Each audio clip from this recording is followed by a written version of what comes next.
जय हिंद दोस्तों, नमस्कार। रोजगार विद प्रमोद यूट्यूब चैनल में आप सभी का स्वागत है। दोस्तों, आज जो हमारा प्रैक्टिस सेट है, ये प्रैक्टिस सेट नंबर दोस्तों 18 है। इसके पहले हम लोग 17 प्रैक्टिस सेट कर चुके हैं। उम्मीद करता हूँ कि आप लोगों ने देखा होगा। दोस्तों, इसमें आपको 20 प्रश्न मिलते हैं और 20 के 20 प्रश्न दोस्तों पिछले साल के क्वेश्चन है, प्रीवियस ईयर के क्वेश्चन है। तो आप 20 प्रश्नों में से कितने प्रश्न बना पाते हैं, आप लोग हमें कमेंट बॉक्स में इसका जवाब जरूर दीजिएगा। आपका स्कोर क्या रहा, आप लोग हमें ज़रूर बताइएगा दोस्तों। चलिए, अब हम लोग स्टार्ट करते हैं आज का 18वां प्रैक्टिस सेट। एक बार सभी लोग बताएंगे आप सभी लोग कैसे हैं। उम्मीद करता हूं दोस्तों आप लोग अच्छे होंगे। चलिएगा दोस्तों, आपके सामने पहला क्वेश्चन यहाँ पर दिया गया है। आपके सामने दोस्तों यहाँ पर पहला क्वेश्चन दिया गया है। मार्च में एक दुकानदार ने जीन्स की खरीद पर 20% की छूट और एक कोट पर 12% की छूट की योजना आरंभ करता है। साथ ही वह केवल SBI कार्ड से भुगतान करने पर 5% की छूट भी दे रहा है। आनंद ने 1200 रुपये के अंकित मूल्य की जीन्स और 4500 रुपये के अंकित मूल्य का एक कोट खरीदा। यदि वह HDFC बैंक कार्ड के माध्यम से भुगतान करता है तो उसे कितना भुगतान करना पड़ेगा। दोस्तों, जो अतिरिक्त छूट मिलता है 5% का, वह मिलता है SBI कार्ड का लगाने पर। लेकिन आनंद ने कौन सा कार्ड लगाया है? HDFC card. तो इसका मतलब इसको 5% का छूट नहीं मिलेगा। आइए, यहाँ पर जीन्स जो खरीदा है दोस्तों, जीन्स का अंकित मूल्य क्या है? जीन्स का दोस्तों अंकित मूल्य क्या दिया गया है यहाँ पर? तो जीन्स का अंकित मूल्य है 1200 रुपये। ठीक है, ये 1200 रुपये जीन्स का अंकित मूल्य है। इस पर छूट मिलता है जीन्स पर 20%। इसका मतलब 80% पर जीन्स को खरीदा गया है। 80% पर जीन्स को खरीदा गया तो कितने में खरीदा गया दोस्तों? 12/96 960 रुपये में जीन्स को खरीदा गया। 960 रुपये में, क्लियर है? 960 रुपये में जीन्स को खरीदा गया। और वहीं पर एक कोट खरीदा गया। कोट का कीमत है दोस्तों 4500 रुपये। कोट का जो अंकित मूल्य है दोस्तों वह है 4500 रुपये। 4500 रुपये अंकित मूल्य के कोट को 12% की छूट पर खरीदा गया, क्योंकि यहाँ पर बोला गया है कोट पर दोस्तों 12% का छूट मिलता है। तो 12% का छूट जब मिला, इसका मतलब वो 88% पर खरीदा गया। 88% पर वह खरीदा गया कोट। तो कोट को कितने में खरीदा गया? यहाँ से 0 से 0 कैंसिल कर दीजिए और 45 × 88 करिए। तो 45 × 88 करेंगे तो कितना हो जाएगा? 45 × 88 करेंगे दोस्तों तो क्या हो जाएगा? 3760 हो जाएगा दोस्तों। 3760 यहाँ पर कर दीजिए। 8 × 5 = 40, हासिल का 4 और 8 × 4 = 32 और 40, 32 और 40 क्या हो जाएगा? 32 और 40 हो जाएगा दोस्तों 72, 72 × 4 = 76, हासिल का 7 हो जाएगा। और 8 × 4 = 32, 32 × 7 = 39, 3960 रुपये होगा दोस्तों। 3960 रुपये, ठीक है। 3960 रुपये यहाँ पर आ जाएगा। उसने कितने भुगतान कर दिए? टोटल भुगतान कितना कर दिया? देखिए भाई, 960 रुपये जीन्स के लिए, 3960 रुपया उसने कोट के लिए भुगतान किया। टोटल कितना पैसा भुगतान किया है? 0 जोड़ दीजिए, इसको जोड़िए दोनों को। 6 × 6 = 12 और 9 × 9 = 18, 1 × 19 और 3 × 1 = 4, 4920 रुपया उसने टोटल भुगतान किया है दोस्तों। तो 4920 ऑप्शन नंबर 1 इसका राइट आंसर है। 4920। उम्मीद है आप लोगों को समझ में आ गया होगा। एक बार दोस्तों इस वीडियो को लाइक करिए दोस्तों। हम इस वीडियो के 200 लाइक का लक्ष्य रखते हैं। तो आप लोगों से विश्वास करता हूँ, उम्मीद करता हूँ कि आप लोग इस लक्ष्य को ज़रूर पूरा करिएगा दोस्तों। आइए अगले क्वेश्चन पर चलते हैं। अगला क्वेश्चन आपके सामने यहाँ पर है। चलिए, अगला क्वेश्चन आपके सामने यहाँ पर स्क्रीन पर है। एक बार सभी लोग क्वेश्चन को ध्यान से पहले पढ़िए दोस्तों। एक बार सभी लोग इस क्वेश्चन को ध्यान से पढ़िए। इसमें कहा गया है, अखिल एक कार्य को 26 दिन में पूरा कर सकता है। साक्षी और अखिल दोनों उसी कार्य को 20 दिन में पूरा कर सकते हैं। उन्होंने एक साथ कार्य शुरू करने के लिए 6 दिन तक, उसके बाद क्या हुआ? एक साथ उन्होंने कार्य शुरू किया है। उसके बाद साक्षी 6 दिन कार्य करने के बाद छोड़ दिया। तो बताइए अखिल शेष कार्य को कितने दिन में पूरा किया दोस्तों?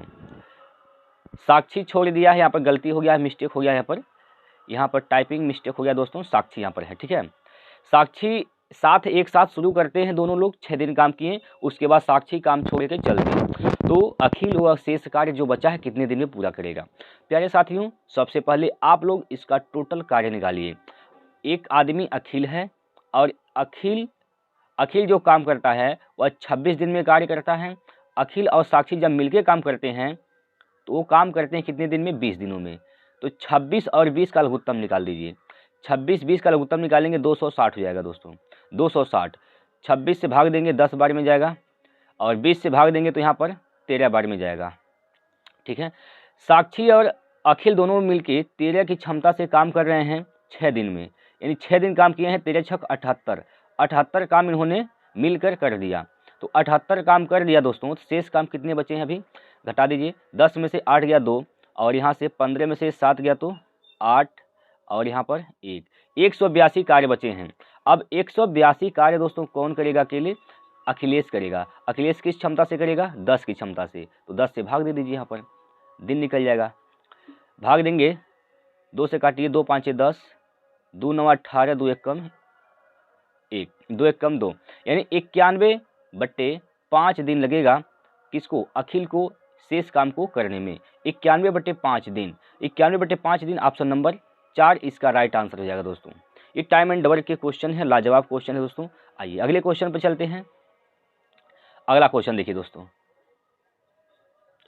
अगला क्वेश्चन यहाँ पर दिया गया है, यदि 24 महिलाएं एक कार्य को 16 दिन में पूरा कर सकती हैं तो उसी कार्य को 32 महिलाएं कितने दिन में पूरा करेंगी। देखिए दोस्तों, 24 महिलाएं हैं, 24 महिलाएं एक कार्य को 16 दिन में पूरा कर सकती हैं, कार्य वही है, तो उसी कार्य को 32 महिलाएं अगर काम करें तो कितने दिन में पूरा करेंगी, यह आपसे पूछा गया है। 16 दूना 32, 2 से काटिए, 12 दूना 24, यानी कितना दिन का समय लगेगा, 12 दिन। 12 दिन ऑप्शन नंबर 3 इसका राइट आंसर है दोस्तों, 12 दिन, ठीक है। एक बार सभी लोग बता दीजिए, क्या आपको सवाल समझ में आ रहे हैं, आपको यह समझ में आ रहा है कि नहीं आ रहा है, एक बार सभी लोग बताएंगे कमेंट करके दोस्तों। चलिए आगे चलते हैं अगले क्वेश्चन पर। प्रश्न नंबर 4 आपके सामने है यहाँ पर दोस्तों। प्रश्न नंबर 4 यहाँ पर आपके सामने दिया गया है। एक बार सभी लोग इस सवाल को पढ़कर इसका आंसर करने का प्रयास करिए। क्या कहा गया है कि एक कुत्ता खरगोश की हर 6 छलांग में 5 छलांग लगाता है, लेकिन कुत्ते की 4 छलांग खरगोश की 5 छलांग के बराबर है। कुत्ता और खरगोश की गति का अनुपात बताइए। यहाँ पर गति का अनुपात पूछा गया है, तो आप क्या करिए, इस 4 और 5 का एलसीएम निकालिए, ये टोटल छलांग पता चल जाएगा। कुल छलांग मतलब कुल दूरी पता चल जाएगा। तो इसका लघुत्तम क्या हो जाएगा दोस्तों, 4 और 5 का लघुत्तम क्या हो जाएगा, 20, यानी कुल छलांग कितने हैं, 20। कुल छलांग कितने हैं, 20। कुत्ता 4 छलांग चलता है, 4 छलांग का मतलब कितना है, 20 है। 4 छलांग का मतलब कितना है दोस्तों, 20 है। तो एक छलांग का मतलब क्या हो जाएगा, एक छलांग का दोस्तों मतलब हो जाएगा यहाँ पर 5। एक छलांग मारता है तो 5 मीटर की दूरी जाता है, इसका मतलब ये हो गया, ठीक है। और खरगोश की बात किया जाए तो खरगोश 5 छलांग चलता है, 5 छलांग यानी 5 छलांग का मतलब क्या है, 20। एक छलांग का मान क्या हो जाएगा दोस्तों, यहाँ पर एक छलांग का मतलब हो जाएगा 4। एक छलांग का मतलब 4। अगर हम डॉग की बात करें, कुत्ते की बात करें दोस्तों, कुत्ता की अगर बात करें, एक छलांग 5 के बराबर है, तो कुत्ता तो जाता है कितना, यहाँ पर 5 छलांग, तो कुत्ता की चाल क्या हो जाएगा, 5 गुना 5, 5 गुना 5, ठीक है, यानी कितना, 25। कुत्ते की चाल क्या हो जाएगी, गति क्या होगी, 25, ठीक है दोस्तों। कुत्ते की गति क्या होगा, तो 25 कुत्ते की गति हो जाएगी। अगर रैबिट यानी खरगोश की बात किया जाए तो एक का मान क्या है, 4, तो खरगोश का छलांग कितना है, 6। एक छलांग में 6 जाता है, तो एक छलांग में अगर 4 जाता है, 6 में कितना जाएगा, 6 गुना 4, 6 गुना 4 यानी 6 चौको 24, 6 चौको 24।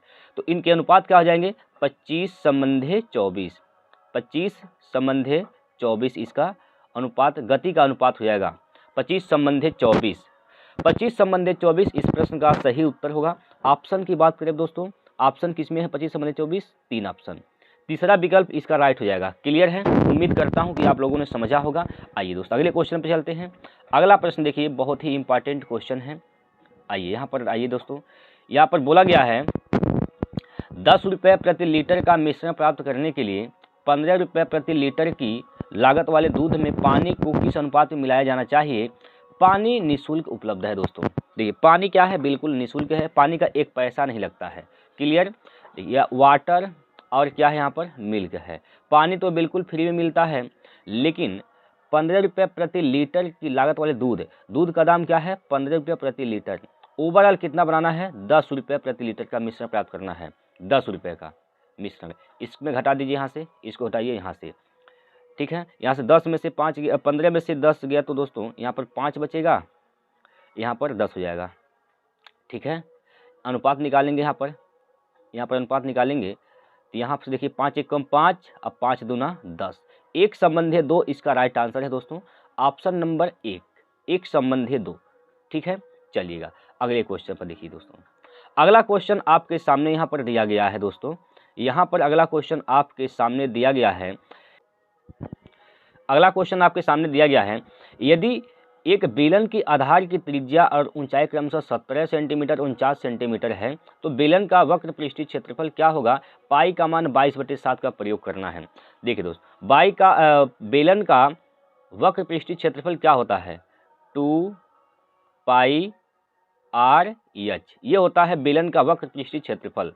2 पाई का मान 22/7 और आर का मान 17, ऊंचाई क्या है दोस्तों? 49 है। ऊंचाई क्या है? 49 है। बस 7 से कटेगा ये 7 बार में, 7 से कटेगा 7 बार में दोस्तों, 7 से यहाँ पर ये 7 बार में कट जाएगा। अब इसको गुना करना है, 22 गुना 2 गुना 17 और गुना 7। गुणा करेंगे समय लग जाएगा दोस्तों, जब आप गुणा करना स्टार्ट करेंगे तो कहीं ना कहीं आप समय गंवा देंगे ज़्यादा। तो आप लगाइए इसमें डिजिटल सम लगाएंगे दोस्तों, आसानी से आंसर आ जाएगा। देखिए डिजिटल सम कैसे लगेगा, 2 2 2 4, ठीक है, 7 1 8 गुना 7, 4 दूनी 8 28 64, 64 का मतलब क्या हो जाएगा? 10। 64 का डिजिटल सम क्या होगा दोस्तों? 6 4 10, 10 का मतलब क्या होगा? 1, 10 का मतलब 1, 1 गुना 7 करिए क्या हो जाएगा? 7, 1 गुना 7 करेंगे तो 7, यानी इसका डिजिटल सम कितना आ गया? 7 आ गया। तो ऑप्शन वही सही होगा जिसका डिजिटल सम 7 होगा। तो डिजिटल सम कैसे निकालेंगे? जहाँ जहाँ 9 बनता है ना उसको आप खत्म करते हैं दोस्तों, जहाँ जहाँ 9 बनेगा सबसे पहले आप 9 बनाइए, 5 4 9, तो यहाँ पर क्या बचा? 4 + 2 यानी 6, इसका डिजिटल सम 6 हो रहा है, 7 नहीं हुआ, इसका मतलब ये ऑप्शन सही नहीं है। यहाँ पर आइए, 5 5 10, 10 का मतलब 1 1 और 6 7 2 9, ये डिजिटल सम 9 हो रहा है, इसका मतलब 0, ये भी नहीं है सही, ठीक है। यहाँ पर आइए, 8 2 10 का मतलब 1, 8 1 9, 9 खत्म हुआ, इसका डिजिटल सम दोस्तों 5 बन रहा है, ये भी ऑप्शन सही नहीं है। और इसका देखिए 6 3 9 खत्म हो गया, 5 2 7 हो रहा है, इसी का डिजिटल सम दोस्तों 7 हो रहा है, और ये प्रश्न का बिल्कुल सही उत्तर है, ठीक है। डिजिटल सम कंसेप्ट आपको आने चाहिए दोस्तों। अगर आप नहीं जानते हैं, जानना चाहते हैं तो कमेंट में कमेंट करिएगा दोस्तों, आपको मैं डिजिटल सम के बारे में समझा दूंगा, बता दूंगा कि कैसे आप अप्लाई कर सकते हैं। चलिए इसका आंसर आप लोग निकाल लिए होंगे। आइए अगले क्वेश्चन पर चलते हैं। अगला क्वेश्चन देखिए, प्रश्न नंबर यहाँ पर 7 है। प्रश्न नंबर 7 आपके सामने दिया गया है दोस्तों। यहाँ पर क्या कहा जा रहा है, यदि 40 किलोग्राम भार का व्यक्ति शामिल हो जाता है तो एक समूह का औसत भार 1 किलोग्राम बढ़ जाता है। यदि इस व्यक्ति का भार 28 किलोग्राम होता तो समूह का औसत भार 1 किलोग्राम कम हो जाता। समूह का वास्तविक औसत भार ज्ञात कीजिए। समूह का क्या ज्ञात करना है? वास्तविक औसत भार आपको ज्ञात करने हैं दोस्तों। देखिएगा यहाँ पर हम मानते हैं कि समूह का जो औसत है ए है, और संख्या कितने हैं, उसमें कितने लोग हैं, कितनी संख्या है समूह में, n संख्या है। तो इसका जो योग होगा दोस्तों वह हो जाएगा an, क्योंकि औसत गुना संख्या। लेकिन अब इसमें एक व्यक्ति और आ जाता है 40 किलोग्राम का, ये टोटल योग हो जाएगा। कितने लोग हो गए? इतने लोग टोटल हो गए। औसत में क्या हुआ? वृद्धि हुआ 1 का। तो पहले औसत 1 ए था, अब 1 वृद्धि हो गया।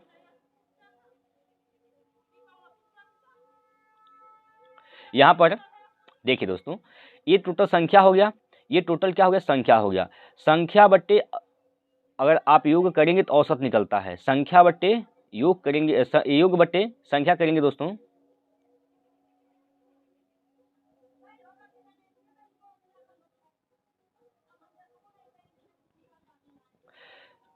औसत को दोस्तों हम लोग ए मान लेते हैं और संख्या को दोस्तों n मान लेते हैं। तो यहाँ पर योग क्या हो जाएगा an, लेकिन एक व्यक्ति और आया है 40 किलोग्राम का, तो ये टोटल योग हो गया।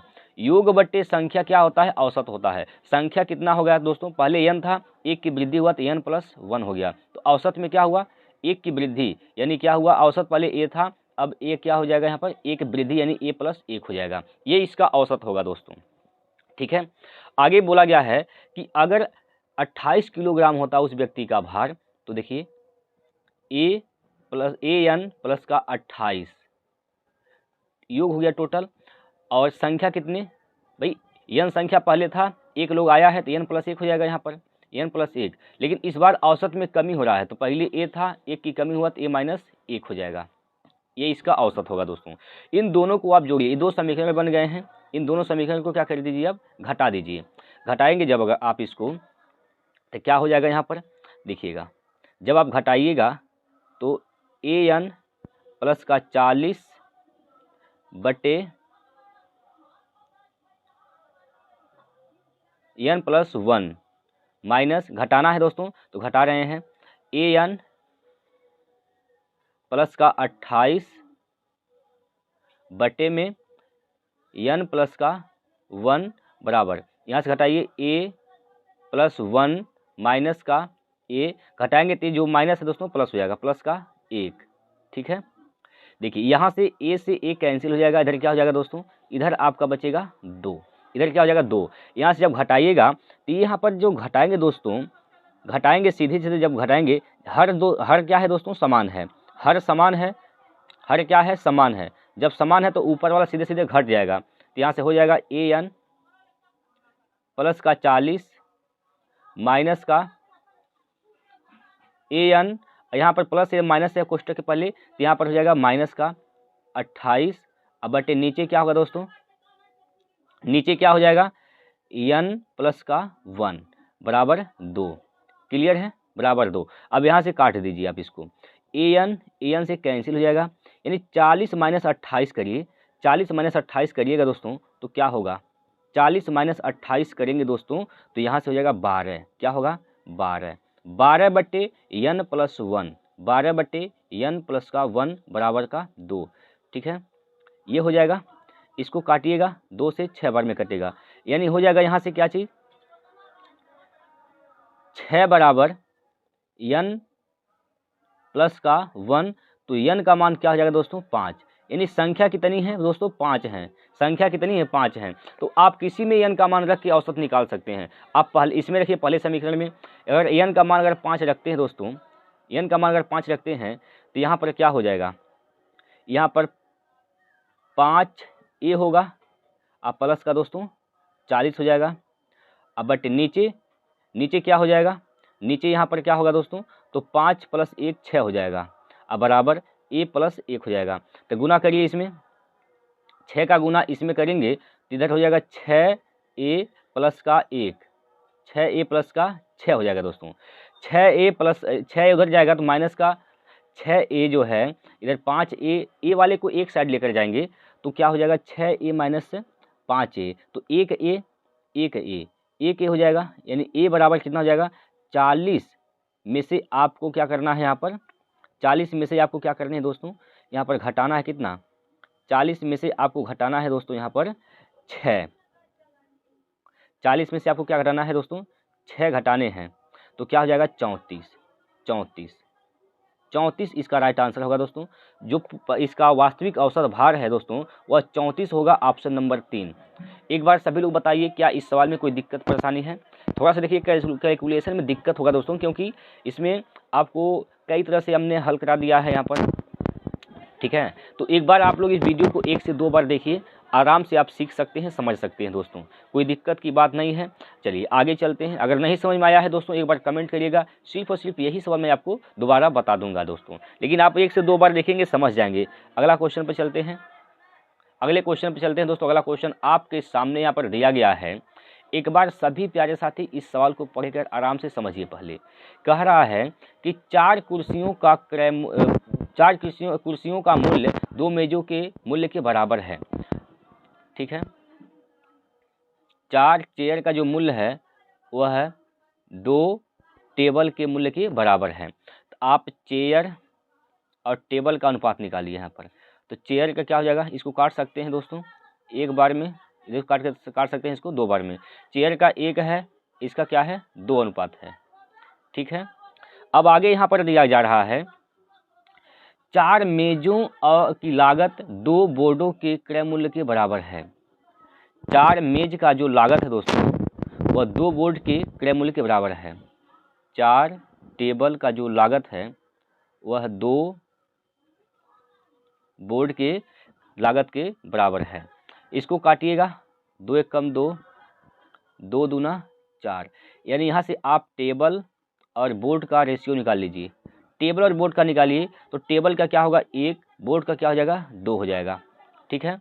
आगे बोला गया है यहाँ पर 4 बोर्डों का क्रय मूल्य 2 पंखों के क्रय मूल्य के बराबर है।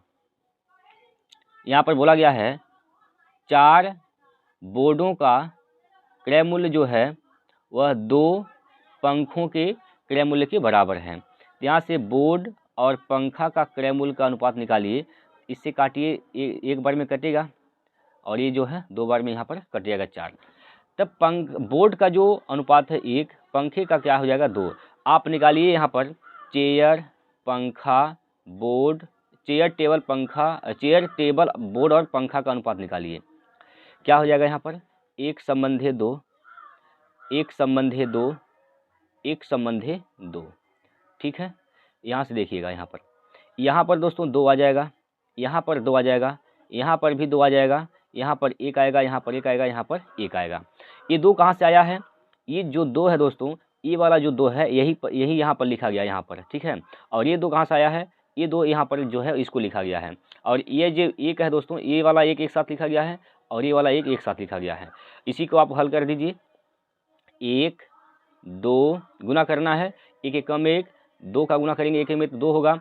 यहाँ से देखिए 2 दूनी 4 हो जाएगा यहाँ पर, और यहाँ से 2 चौको 2 दूनी 4 दूनी 8 हो जाएगा, ठीक है। 8 का मान दोस्तों दिया गया है, यानी पंखा का कीमत दिया है 850, 8 का मान 850 रुपये है, 8 का मान 850 रुपये है। तो एक कुर्सी का मान यहाँ पर आपसे पूछा गया है, तो एक कुर्सी का मान क्या है 1 अनुपात, यानी 1 अनुपात का मान निकालना है। तो 1 अनुपात का मान निकालिए, 850 में 8 से भाग कर देंगे दोस्तों, 8 से भाग कर देंगे तो क्या हो जाएगा दोस्त, यहाँ से करेंगे भाग तो कितना बार में जाएगा, 8 एक कम 8 हो जाएगा 50, 8 छः 48, बचेगा 2 हो जाएगा 20, 10 में लगाएंगे 20 हो जाएगा, और 8 दूनी 16, 4 बचेगा, 8 बचे 40, यानी 106.25 इसका उत्तर होगा ऑप्शन नंबर 3। ऑप्शन नंबर 3 इस प्रश्न का राइट आंसर हो जाएगा दोस्तों। चलिए दोस्तों अगले क्वेश्चन पर चलते हैं। अगला क्वेश्चन आपके सामने यहाँ पर दिया गया है, इस प्रकार से दिया गया है दोस्तों क्वेश्चन यहाँ पर।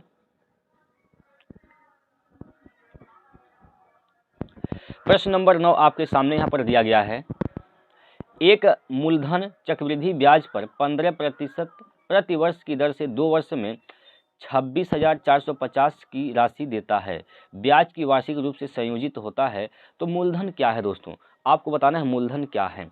15% का मतलब क्या होता है 3/20, 3/20। तो इसका मतलब क्या है, मूलधन 20 था, 3 बढ़कर 23 रुपये, 23 अनुपात क्या हो गया इसका मिश्रधन।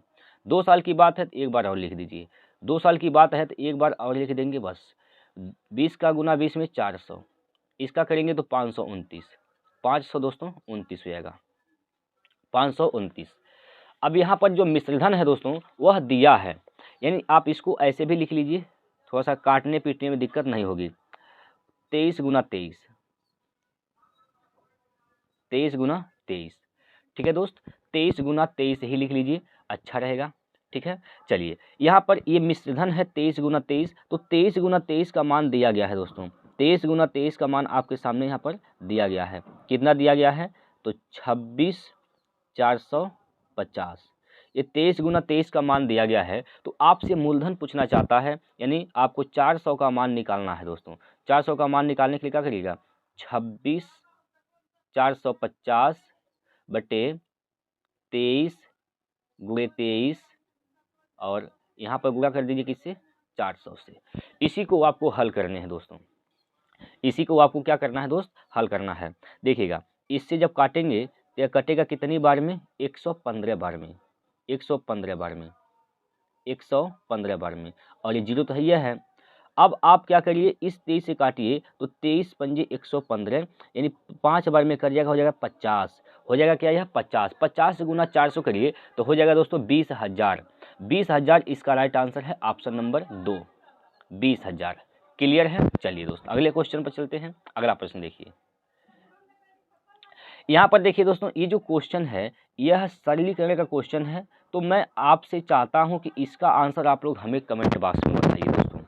आप लोग इसका आंसर हमें कमेंट बॉक्स में ज़रूर बताइएगा कि कौन सा इसका राइट आंसर है। चलिए अगले क्वेश्चन पे चलते हैं। अगला क्वेश्चन आपके सामने यहाँ पर आ गया है। प्रश्न नंबर 11, प्रश्न नंबर 11 आपके सामने है। एक गतिमान पिंड द्वारा तय की गई दूरी d समय t के साथ प्रत्यक्ष रूप से बदलती रहती है। जब एक रेलगाड़ी 3 घंटे में 120 मील दूरी तय करती है तो वह 8 घंटे में कितनी मील दूरी तय करेगी। देखिए दोस्त, आपको चाल निकालना है भाई, कितना है यहाँ पर, 120 मील की दूरी तय करती है कितना घंटा में, 3 घंटे में। तो देखिए दूरी बटे समय क्या होता है, चाल होता है। तो यहाँ पर स्पीड निकल गया क्या चीज़, 40 मील प्रति घंटा, 40 मील प्रति घंटा इसका स्पीड निकल गया। अगर 40 मील प्रति घंटा की स्पीड है तो वह 8 घंटे में कितना दूरी जाएगा, तो दूरी निकाल दीजिए कितना जाएगा यहाँ पर, 8 घंटा में 40 के स्पीड से जाएगा तो 8 चौको 32, 320, 320 मील दूरी तय करेगा। ऑप्शन नंबर 2 इसका बिल्कुल सही उत्तर हो जाएगा। ठीक है, चलिए अगला क्वेश्चन पर चलते हैं। देखिए दोस्तों, यहाँ पर इसमें क्या कहा जा रहा है, यदि किसी धनराशि पर 2 वर्ष के लिए 5% वार्षिक दर से साधारण ब्याज 50 रुपये है तो इसी दर से और इतने ही समय के लिए वार्षिक रूप से संयोजित होने पर चक्रवृद्धि ब्याज की गणना कीजिए। चक्रवृद्धि ब्याज आपको बताने हैं दोस्तों। देखिएगा, कोई मूलधन है P, कोई मूलधन क्या है दोस्तों, P है, मूलधन P है, नहीं पता है मूलधन क्या था, हमने P मान लिया। ओके, कोई दिक्कत नहीं है। 2 वर्ष की बात है दोस्तों, 2 ऐसे टांगे खींचेंगे, यह पहला साल है और ये क्या है, दूसरा साल। आप जानते हैं दोस्तों रेट क्या लग रहा है यहाँ पर, 5%, 5% का मतलब 5/100, 5% का मतलब 5/100। एक बात बताइए, आप ये भी जानते हैं कि साधारण ब्याज हर साल बराबर होता है। टोटल ब्याज कितना मिला है 2 साल में, साधारण ब्याज 50 रुपया, इसका मतलब 25 रुपये ब्याज यहाँ मिला होगा और 25 रुपये ब्याज यहाँ मिला होगा, तभी ये दोनों मिलके कितना हो गया, 50 रुपये हो गए। तो इस 25 पर भी वापस चक्रवृद्धि ब्याज भी लगेगा। चक्रवृद्धि ब्याज में इस पर भी 5% के हिसाब से ब्याज लगेगा। तो 5% के हिसाब से ब्याज कितना लगेगा इस पर, 25 पर 1.25, 1.25, 1.25।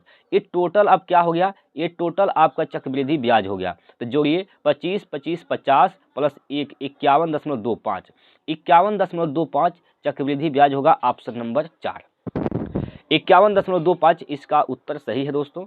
चलिए आप ऑप्शन देखिए, चौथा विकल्प इसका सही है। अगला क्वेश्चन आपके सामने यहाँ पर दिया गया है, 13 नंबर प्रश्न।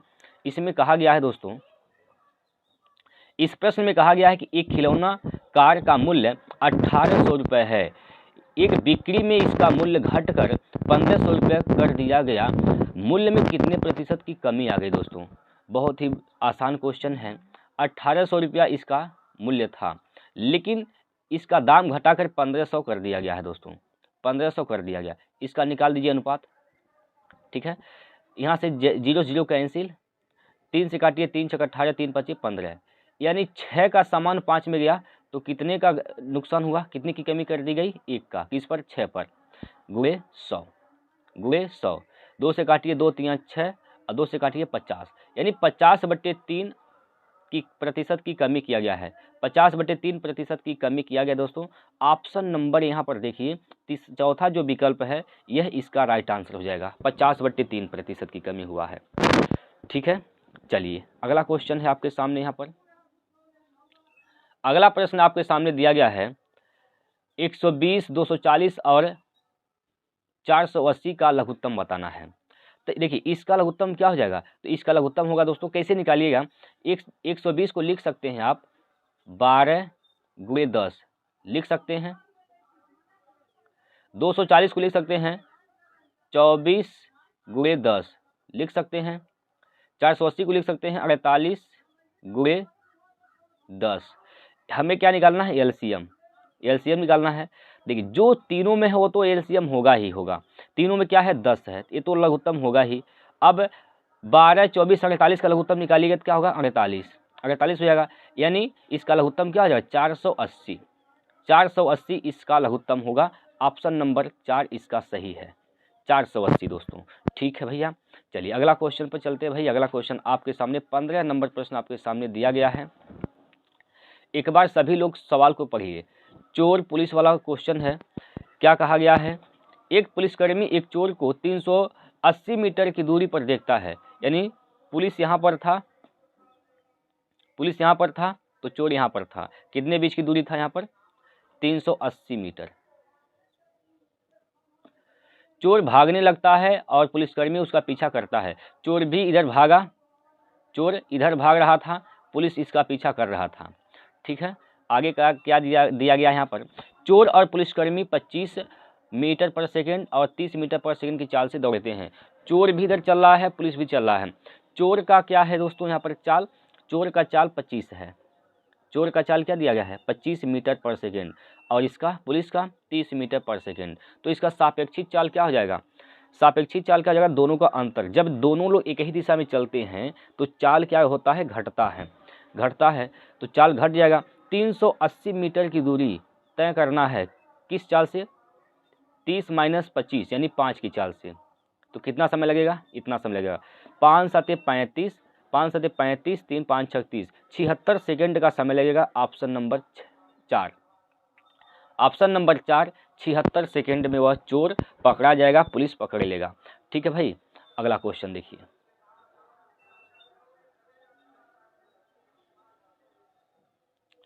प्रश्न नंबर 16।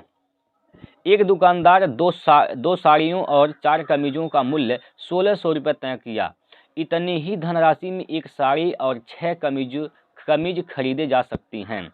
अगर मैं 12 कमीजें खरीदना चाहता हूं तो मुझे कितना भुगतान करना पड़ेगा? दोस्तों देखिएगा, 2 साड़ी हैं और प्लस 4 क्या है? कमीज है। 4 कमीज, इसका कीमत क्या है? 1600 रुपये है, 1600 रुपये है। फिर कह रहा है उतना ही धनराशि में 1600 रुपये में ही एक साड़ी और 6 कमीज खरीदे जा सकते हैं। कितने पैसे में? इन्हीं पैसा में, 1600 रुपये में। ठीक है, आप यहाँ से क्या निकालिए? आपको क्या पूछा है यहाँ पर? कमीज निकालना है, तो कमीज का मान निकालना, के का मान निकालना है। तो यहाँ इसमें आप क्या करिए?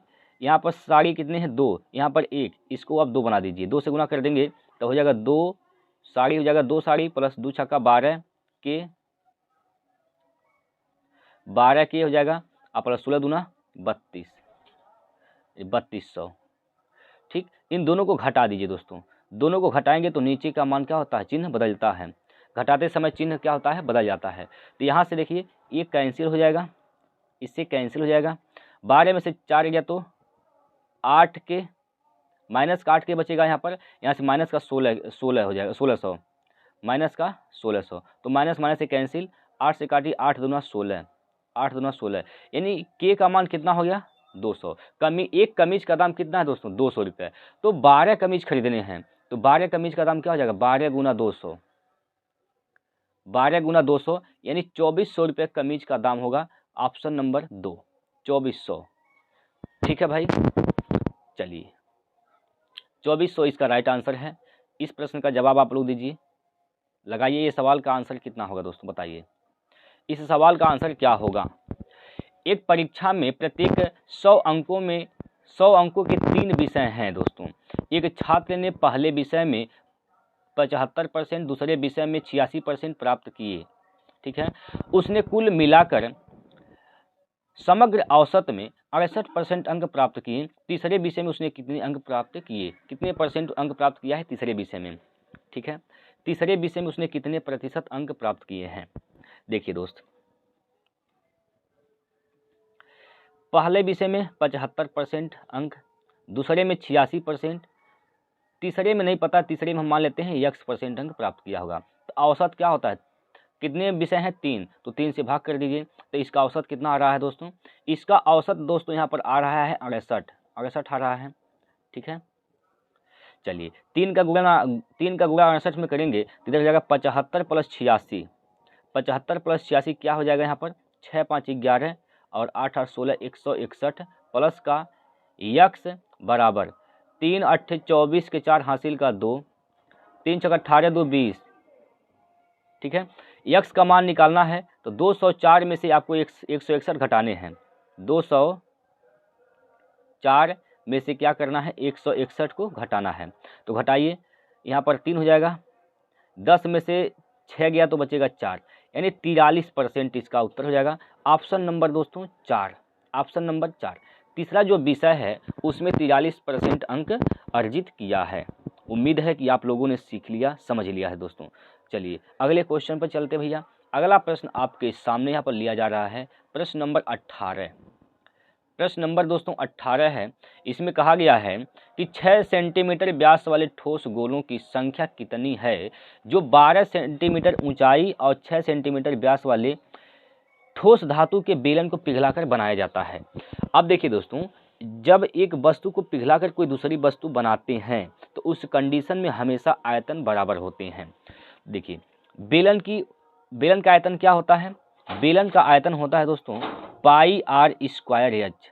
पाई आर स्क्वायर एच ये बेलन का आयतन है। इसको पिघलाया गया, क्या बनाया गया, एक बनाया गया है यहाँ पर ठोस गोला बनाया गया है। तो कितने गोले बनेंगे, इसका जो आयतन होगा बेलन का आयतन गोले के आयतन के बराबर होगा। गोला का आयतन होता है 4/3 पाई आर क्यूब। कितने गोले बनेंगे, तो n गोले बनेंगे, n से गुना कर दीजिए बस। यहाँ से देखिए पाई से पाई कैंसिल, यहाँ पर r1 कर दीजिए दोस्तों। अलग अलग आ रहे हैं, त्रिज्याएं अलग अलग हैं।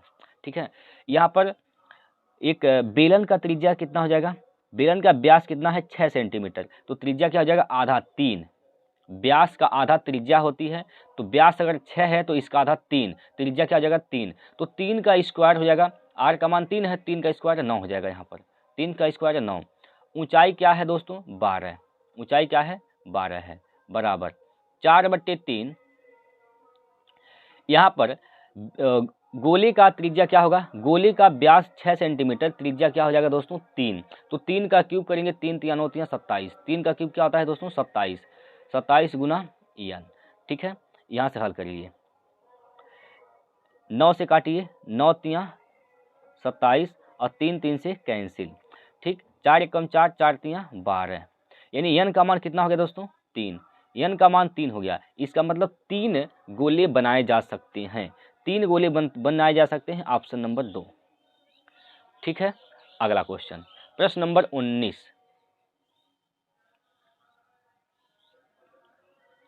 प्रश्न नंबर दोस्तों 19 है आपके सामने। एक बार सभी लोग इसका आंसर करिए, क्या होगा इसका राइट आंसर, बताइए दोस्तों इसका बिल्कुल सही उत्तर क्या होगा, इस बात को आप लोग बताइए।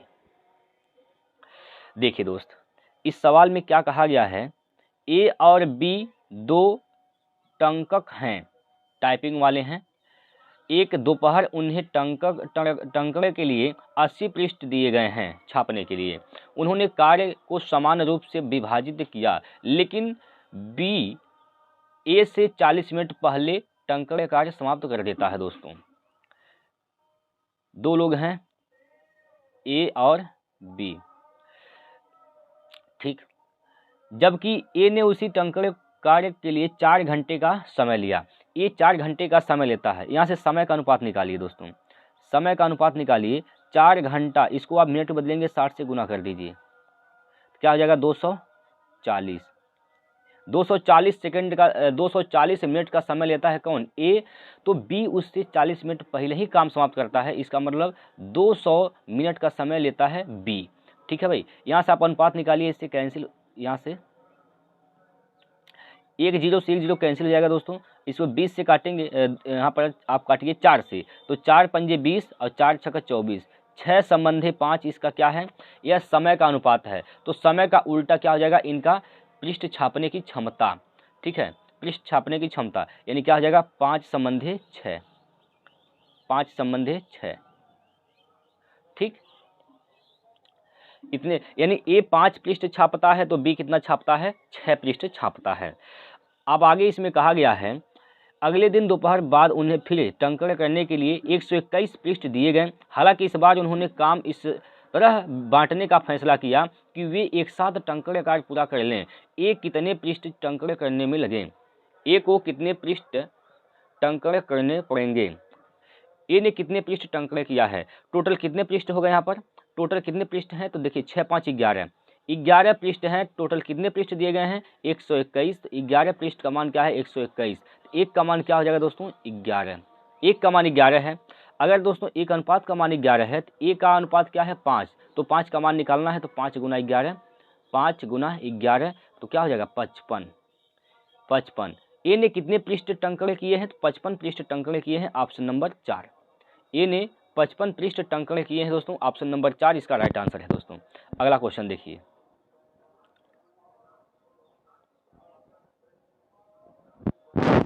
टीना को एक ग्राइंडर पर 15% की छूट मिलती है जिसका अंकित मूल्य 8200 रुपये है। क्योंकि वह नगद भुगतान करती है इसलिए उसे अतिरिक्त 3% छूट भी मिलती है। वह कितना भुगतान करती है।